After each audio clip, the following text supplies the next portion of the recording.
Hey guys, back with another video. This one's going to be on some stuff about Bruce Lipton. Please find him.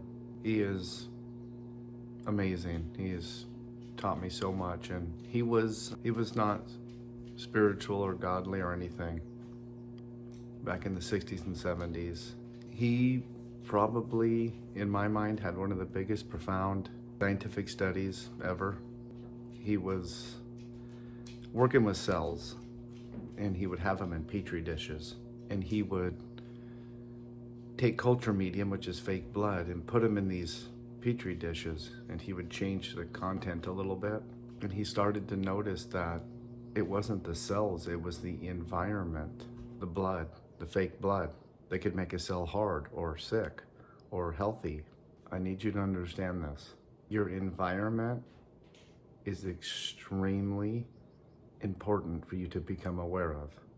If you're in a toxic environment, I promise you, you're headed for a disease. They cure people of cancer all the time, and then they send them back to the same environment, and if it's not a healthy environment, the cancer comes back. If it is a healthy environment, the cancer doesn't come back.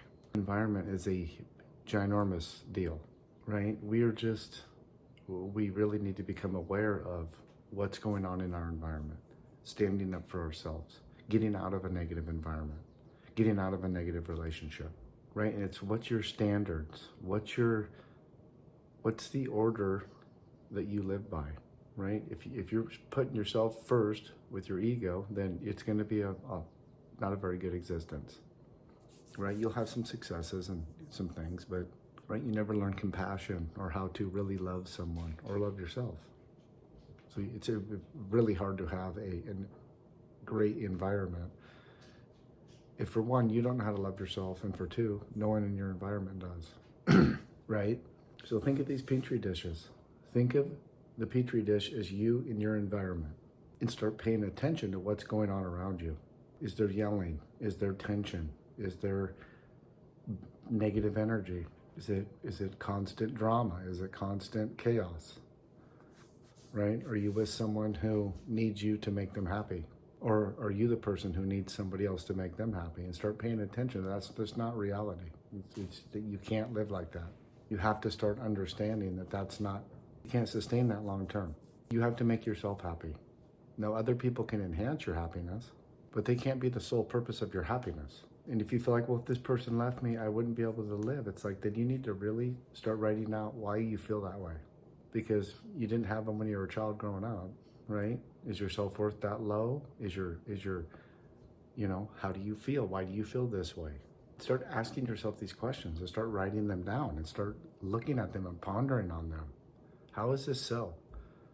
If I came from universal intelligence, God, source, energy, Buddha, whatever you call, and that's really all I need, how did I get to relying on everyone in the external and broke my connection from that?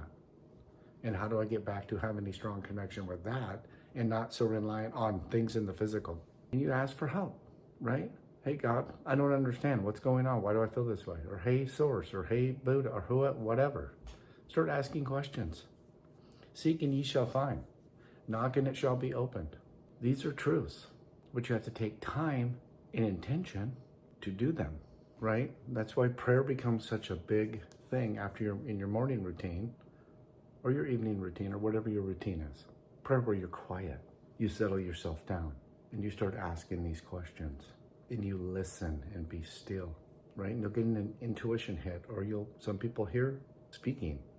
Some people have an idea float in, right? You asked, but if you're not a good receiver and you're wanting some other way to receive the information, right? It could be a book that you open up, right? I mean, some people have books fall off of the shelf. It's like they asked a question and the book fell off the shelf and it opened up right to, all you gotta do is look for this information and you will find it. Then you have to start changing your belief system. And I've given you all kinds of tools on how to do that. A lot of writing, a lot of reading, a lot of thinking. And you just keep doing that, right? And pretty soon you're doing those journal entries, and pretty soon you start having these profound things happen. A thought, a feeling. Somebody shows up that you haven't seen in a while and says something or gifts you something, and it's just not just a random act, right? You start having all these synchronicities. But you can't just live in the physical where you just think that that would have happened anyways, right? You're getting your answer. You're just not aware of how to understand that that is the answer, right? We don't have to be hustling and bustling and running and gunning, and that all that does is negate anything from coming from us because you're not relaxed, right? Every thought you have creates chemicals in your brain that release into your body, some good and some bad, right? Your spinal cord is there's no pharmacist in the world that can duplicate everything you need. You can produce on your own, better than any pharmacy in all of them put together. If you need more serotonin, give more. If you don't want to be depressed, get up and move around and do something for someone else who has it worse than you.